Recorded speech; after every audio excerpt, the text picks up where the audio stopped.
So a little bit what I will talk about is why. Why should we even care about service design? A little bit of what it is and where you find it.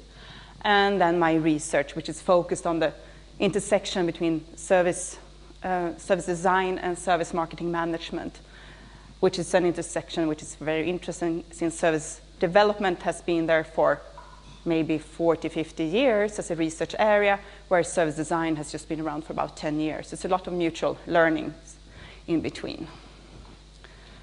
So today we have statistics that say that around 70% of the gross domestic product comes from service in employment and turnover. Even some areas in countries like Hong Kong have up to 90% as service-oriented. So I have a great need to more look into how, I mean, service is here, it's coming, it's growing, but how do we deal with that from a design perspective and from a business perspective. In a survey for about 350 companies done in 2005, just about, 95% of these companies said that they were customer focused, which is great, right? 80 of them said that they provided a superior experience, which is quite a good number, really interesting to see that we are doing good. So how many of just their customers agreed on this? Any idea? 30? What did you say? 20? You're quite far off still.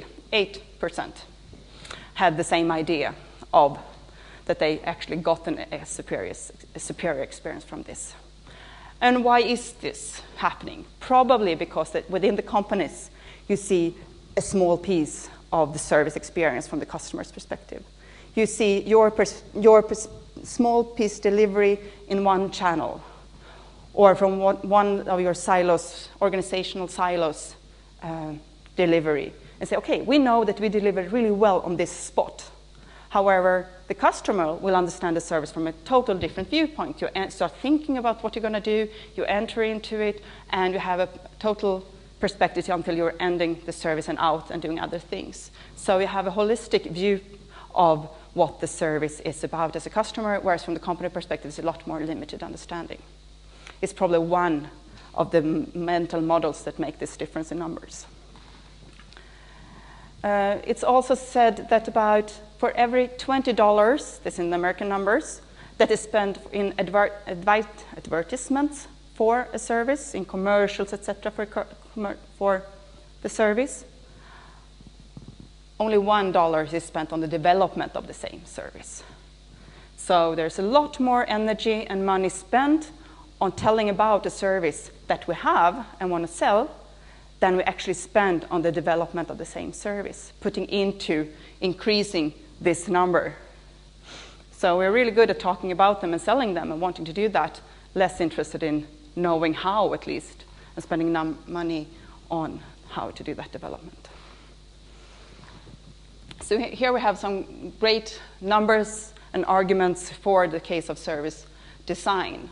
And we also have some drivers for why this has emerged during the 10 past years, 15 past years. Of course, we see a huge development of networked technologies that what we talked about before as being characteristics of service, as being intangibility, heterogeneity, perishability, and intangibility. That means pretty much that a service is something that don't hurt when you drop it on your foot.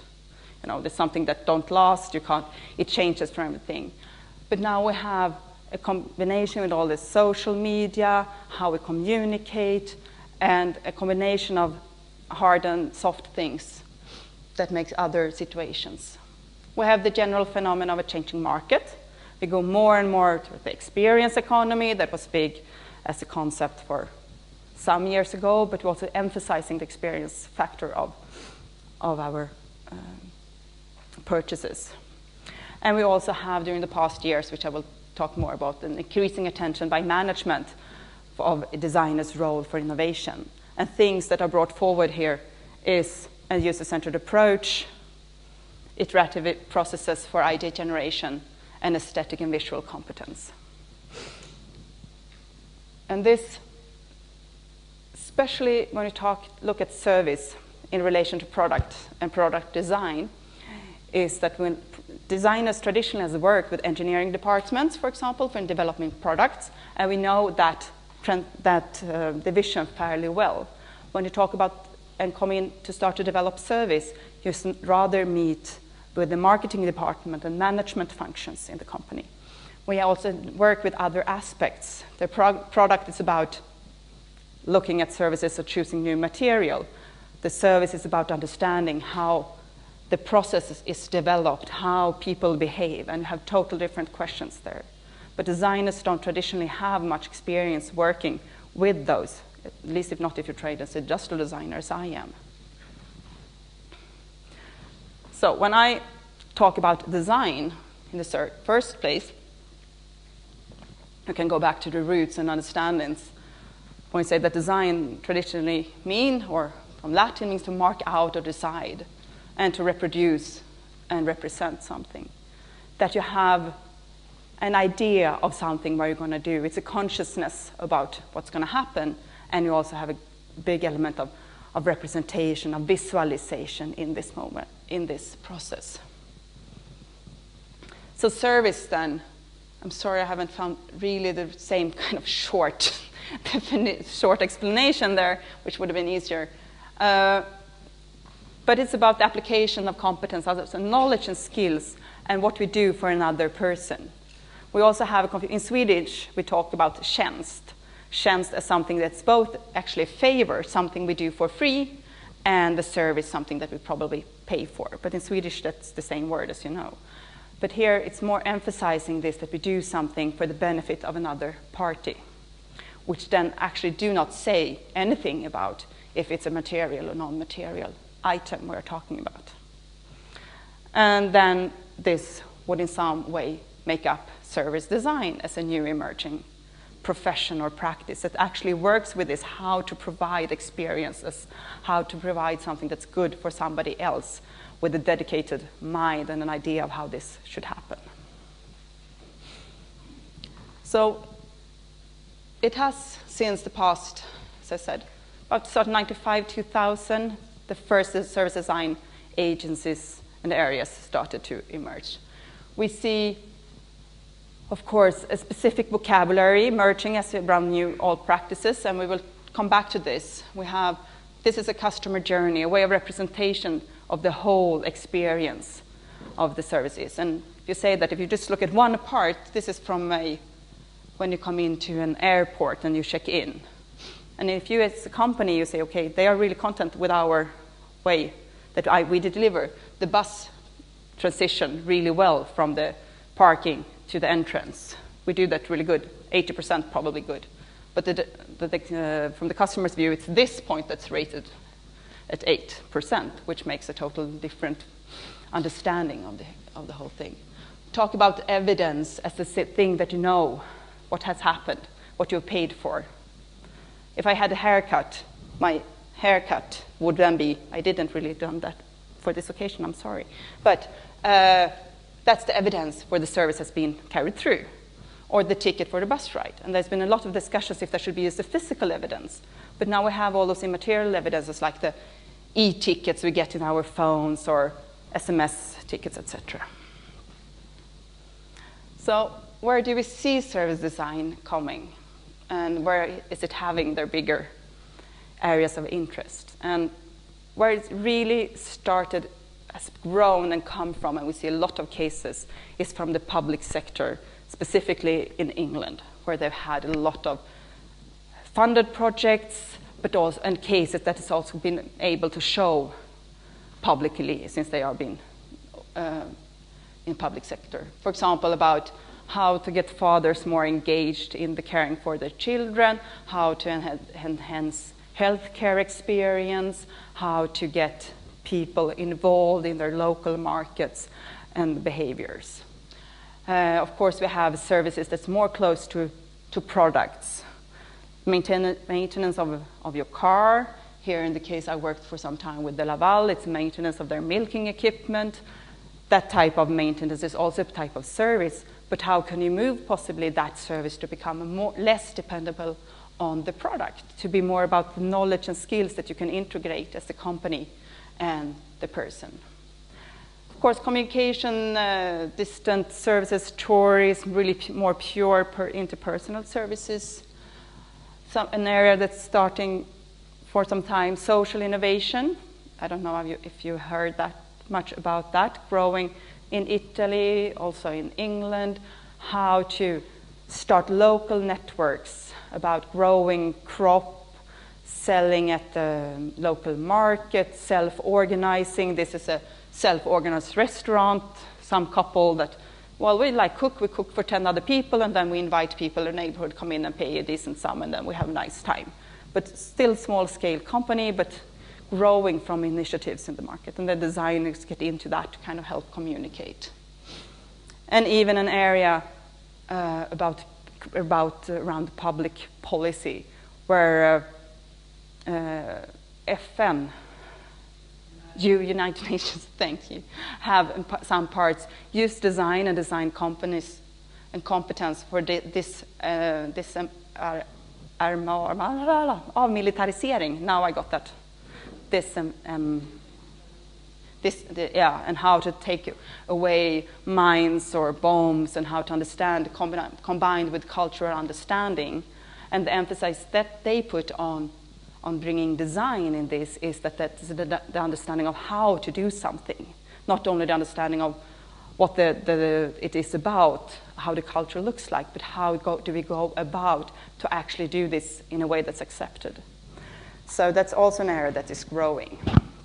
So we can see that design can be on different levels. Design at the level of form and detail, which would call me pretty much product design, interaction design, graphic design, kind of design as we know it, pretty much. Design at the level of process and systems, where we mainly would place then service design, and looking at other, and which also includes this part. And design level of policy and ideology, which on then take up a lot larger aspects. So this is the background of kind of where service design, what it is and what it is about. I will now talk and move over to my more specific research, which is then focused on the intersection between design and management, both concerned with service. Since I feel that I think this is quite unexplored, and what I've used is the user as a perspective in this.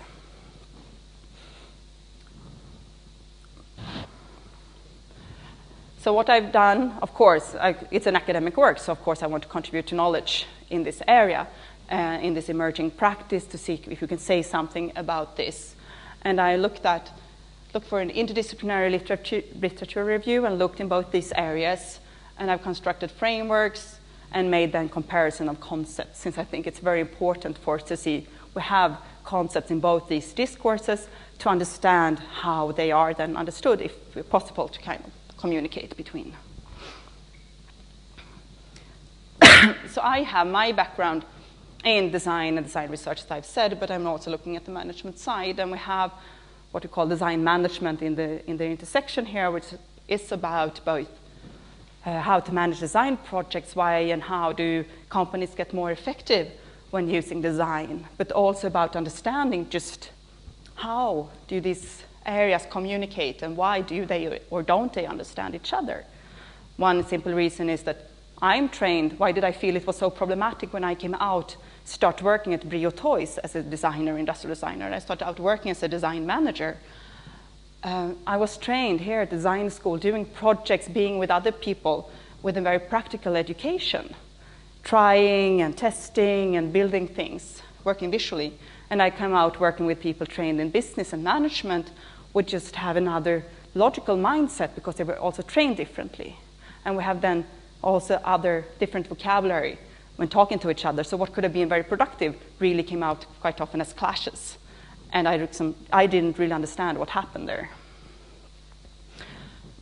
And we have, I think, can be interesting to say, 3 different ways of seeing design and what design is about. And we have the design research that goes back to the 50s and 60s that has been working with these questions. And we can say, well, design Design is a transformation of existing problems to preferred ones, conditions to preferred ones. Come from Simon, the Nobel laureate, wrote this in 1609.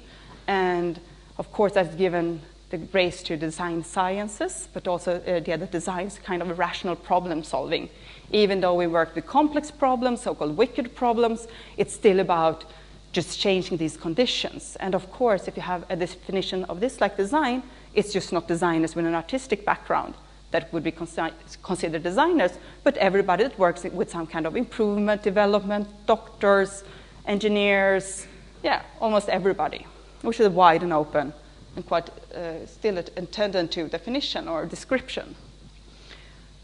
We also have shown that made studies of architects and designers, mainly architects and architect students, and found that no, this is more about the reflection in action. It's more about looking, understanding a problem, drawing, thinking that no, this doesn't really work. We have to kind of refigurate and going back. And then problem solving in that way, a more iterative, reflective way of working, being very characteristic for designers. And with the situation at hand being that then a drawing or a room or whatever where you are to change things. And the last is quite, I would say, new, but it's emerging lately. The idea of design is making sense of things. Design is about meaning creation. That is all about proposing new meaning to an audience. It is actually about not, we have an example taken from also Verganti that has developed this theory more, that you had a Sony Walkman, we carried around the music. That was a big invention. But from the other ones, from the MP3 players and the other versions and the portable CD player, it was pretty much the same thing, even though we had a new technology. It was first when it coupled with iTunes and the iPod and the iPhone and whatever feature we would have next.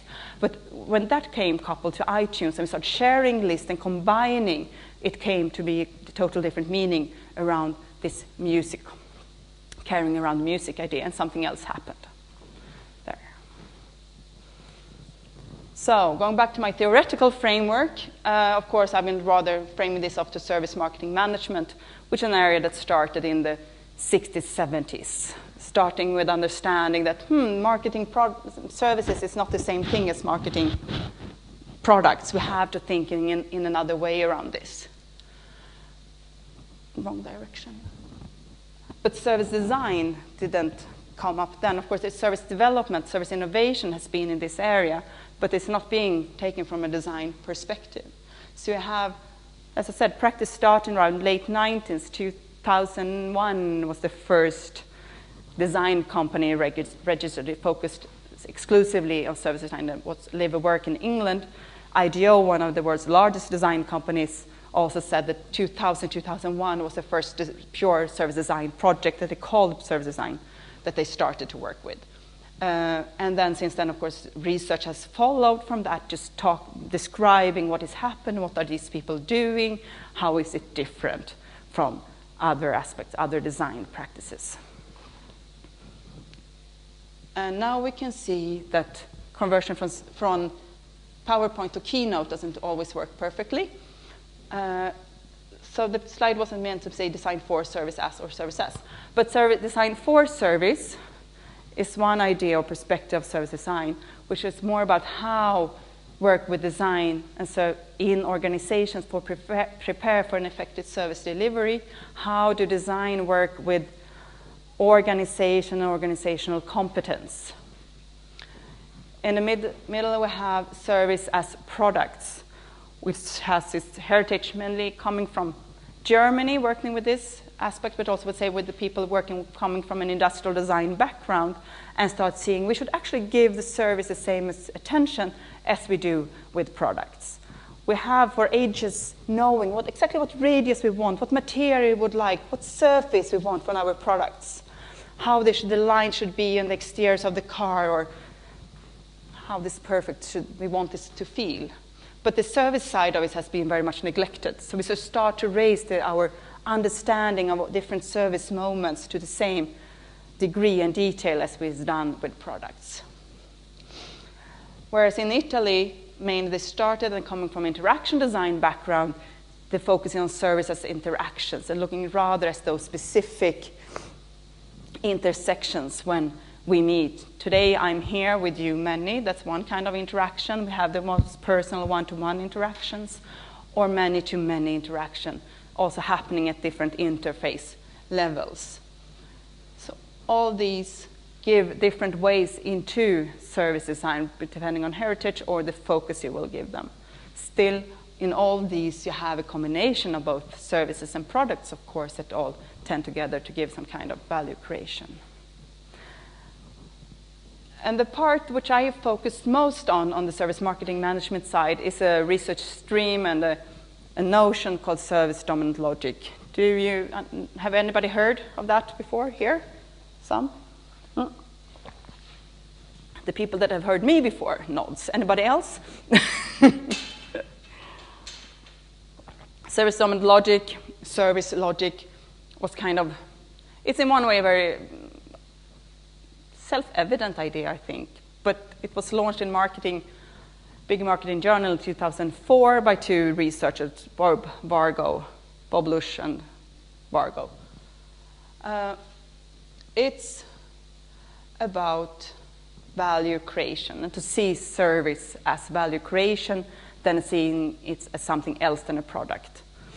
To see that what this is about is to actually understand what value is created in use between the service company and me as a customer. And it's here together we create the value. The value is not created uniquely by the company and then I buy this for a certain set of sum and then I'm happy and live away. But the organization company provides a certain set of propositions, possible propositions of value, where I as a customer come and together with the company use my competence and knowledge together with theirs to create something here. How I understand a new interface on the computer or a new product depends on my previous understanding of this. So in one way it's nothing new, but they really formulated this and put things together in a way that has become very popular, but also questioned, of course. It's like when you have the car and it's in the hall, in the showroom, it's never been worth as much as right before it rolls out. And then it starts to get dirt on the tires, and then the value just decreases. In this model, you should rather understand it as when you start using the car, that's actually where the value is realized. That's where I get the benefits from actually the transportation possibilities I bought, the status it gave me by buying a Mercedes or BMW instead of whatever, or all those things are put into action. So the value is then co-created together with the customer, and it's the customer that actually defines the value. I know, as a price model, very difficult to handle in pricing settings. People are working really hard with this. They have been very much discussions also how this actually works and into the companies. For me, this was when I saw this value in use and value in context, for me it felt very, very much like how I, as a designer and other designers, seem to work with their products and services and their concern about understanding where this actually comes into action. And that is when it's used. That's the moment designers are interested in, when things actually are there on the market and being handled. So this was an interesting concept for me to try to see, can we connect this with how design works, how designers understand things? Is there similarities or there's something just a hang-up that I got? And then I further connected that, and then we looked into another concept of idea of design thinking, which in the early, also came in the turn of the century. We can say turn of the millennium is even cooler to say now, right? About designers' innovative capacity, how you should use innovation, design for increasing your innovation in your company. And the argument was that you have the iterative thinking, the user processes, and visual and aesthetic thinking. And this also was very much launched as an idea that could be taught, or is still talked about as an approach that you can teach, even being a designer or not, and managers should become designers. and there were quite a few Harvard Business Review articles, Fast Company, and design entered into more of a business scene. So for me, this was also, we see that this is an intersection when design started to talk about with another kind of economical argument, but also was picked up from the management and business side and see, we see design as a great competence to bring in. But it is also what is almost created as a hype. It's also very difficult to know what's going to stay from that. There are courses in Canada where you can go to a training course in design thinking, and there's not even a designer there to teach, but you talk about the iterative processes, the abductive thinking, how do you convert and divert ideas and idea processes. But I believe that there's something more, and also research going back to those 50, 60 years of design research rather talks about this reflection in action and visualization skills, how you actually use your competence in this. Although, of course, parts of this is perfectly valid to learn and understand also from people not originally trained as designers. So these areas I've been looking around in, and as I mentioned briefly, I've been using this user as kind of an filter in this. So if you put this, use this idea of service logic, the customer user gets a very central position. The company needs to understand a lot more complex or seriously how the user's context really is, and put that in another position than it did previously, because that the customer then is the core of value creation, and also how design has then also have the specific tools for user involvement. So my questions that I posed going into this research is, this idea that there's something between design thinking and service dominant logic that have something in common, is that possible so? Do they have a relation? Do the concepts used and that are used between service design and service marketing in relation to user involvement, how are they related? Are they similar? And also, how are their approaches? Are there the same approaches, or are they as different as I think? And lastly, an idea about how this design creates as meaning-creating activity, design-driven innovation, where designers propose meaning. Is that compatible with the service design, which is talked about as very co-creational, where users are involved all the way? So my first study really looked at those connections between service dominant logic. And we have 5 concepts, core concepts. We talked about value. And I said that I think that value actually is understood pretty similar in service logic and in design or design thinking. We're talking about value in context, value in use, understanding of it's co-created and it's realized then. However, we talk about co-creation in these 2 areas. Co-creation in design is coupled with a deep understanding, deep cooperation with the user during development, almost lending all the responsibility for the creation to the users and the designer merely there to facilitate, whereas co-creation on the management side was more about just the co-creation of value in the end, not at all during the development process. An understanding of that actors and networks are very important for this value creation was quite similar. However, the understanding of people, not as much. We see also different traditionally that in design we look for individual traits in another way, whereas still here marketing management tends to look at the mass statistics, treating them more distantly. And the experience part is still quite similar in an overlapping meaning. Not talking about great things or experience economy or going roller coaster things, but how we actually perceive and understand everyday meetings and experience. Would it be at SJ or Pressbyrån or other encounters, but not doing that huge big thing of experience. So from this, I was most intrigued by this people-user aspect and say, okay, how does it look? What does the literature say? This is mainly literature reviews so far, and say, okay, service design, their description how they involve users, and partly also more deeper back in wider design, is to have the user-centered design tradition. We have the user, and we have a designer, and we have a design object, being it either something material in a product or a service, of what the aim of this process is. And the designer move in between. And the designer is mainly in charge of the decisions that are coupled with the design object, but goes out to get inspiration and involvement at different parts from the user. We have the next part, the co-creation, which I mentioned. We have a deep involvement when the design object is almost entirely evolving around the user. The designer is on the side, but of course sets the platform for how this interaction and setting is going to be. And by setting the stage, of course, you do the limitations for what is possible or not, but principally the users are part of the idea generation, are part of the decision-making, of the development all the way through. And the last of these three generalization in a way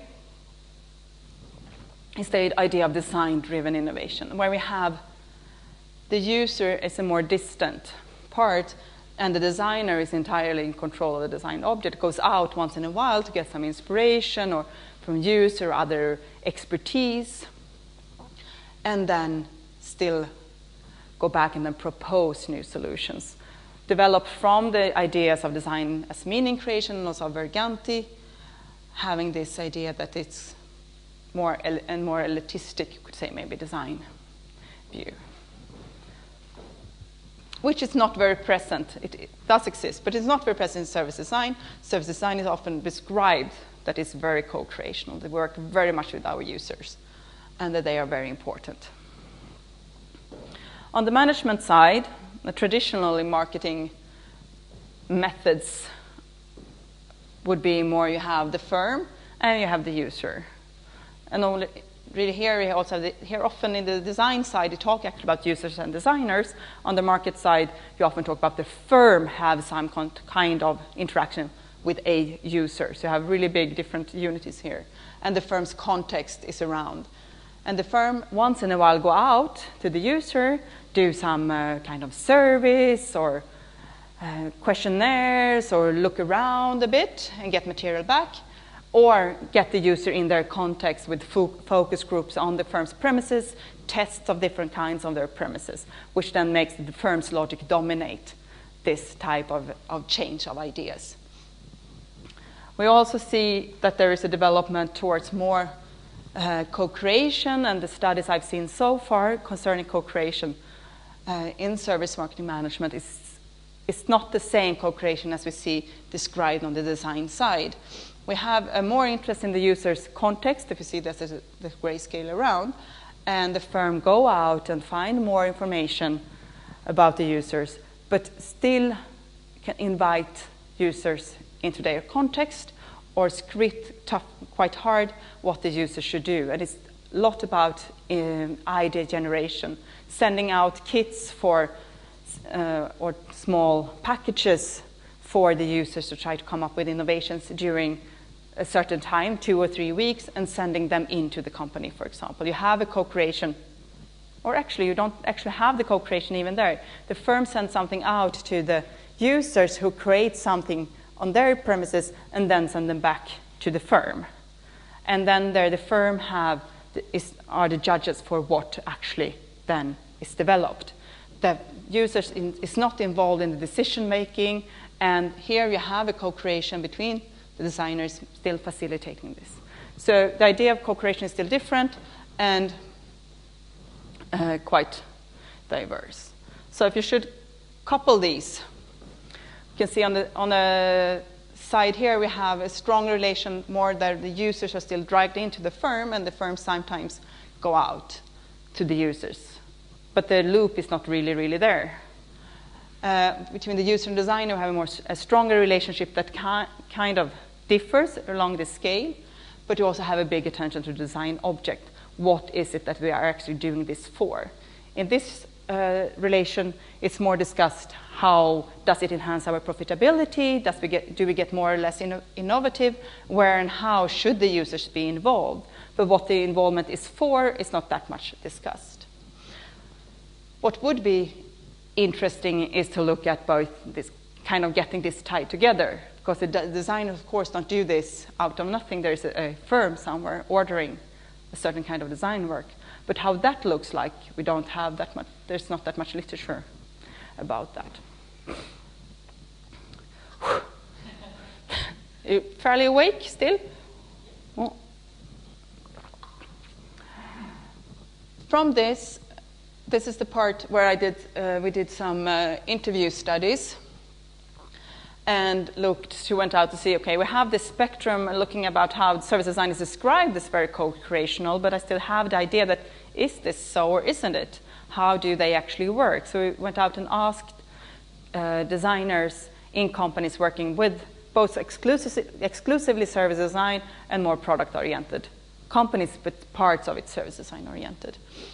And the idea has been that you say that you either work very much design-driven or proposing, or you work very close to the users all the way. What these designers told us was that they partly worked close to the users and partly very strongly in more design-driven mode internally, where they did not want to let other people in at all. That they went out to do things together, maybe have co-creational activities, but there were also occasions where they really said that, well, we did this together with the users, but we didn't understand it, so we had to do our own thing first. Then we did our own thing, and then we understood what they wanted.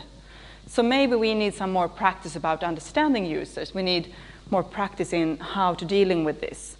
But so far, it is still very much so that we have users involved partly, and then the very big emphasis is put on the part where designers actually kind of develop and synthesize and use their aesthetic and visual skills before they go back to the finalizing of the product.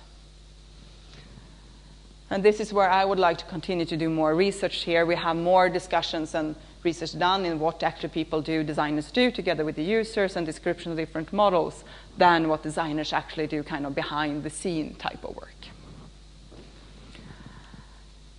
The last contribution and last work so far in this is a framework of a description of service design, where I've asked and looked at how is this done, who is doing this, and what is can we consider to be the outcome.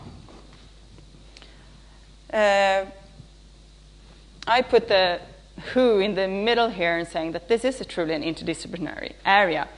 And there are people saying that, well, we can't, actually you can't say that you are a service designer, because service design is not possible to do by yourself. We need to have more competences as perspectives into this. So people are from different areas into this. However, the methods you use will be tainted about who you are and where you come from. We have a very important focus on visualizations and prototyping, how to communicate these ideas about what the customers understand and want and needs from their existing situations, and how to project that into the future. Visualizations is very important in all design work, but here is even more important because we talk about very immature and complex processes. And also prototyping.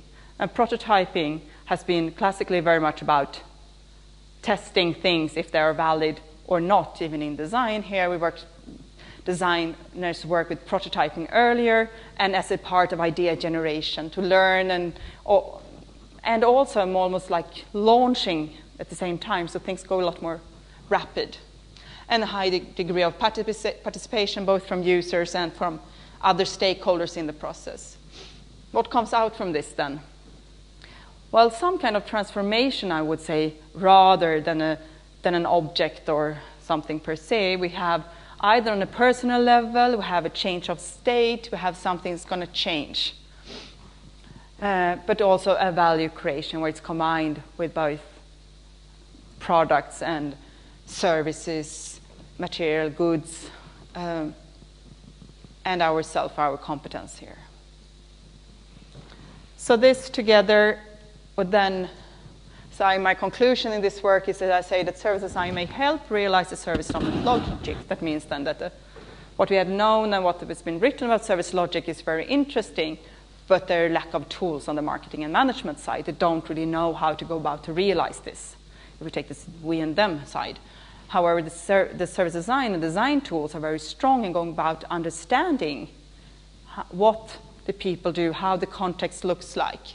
So I believe the design side have tools for the realization, for actually focus on value creation.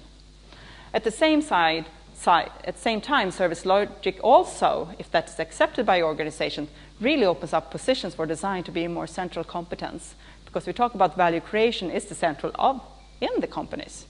That's what the companies and organizations are about, to create value for themselves and for others. And if we see designers as a truly important resource with their knowledge about users and contexts, that can actually help and be an argument, helping them in a more, as I said, central position, rather than being on the styling side in the end. So that's my main conclusions from my licentiate thesis work.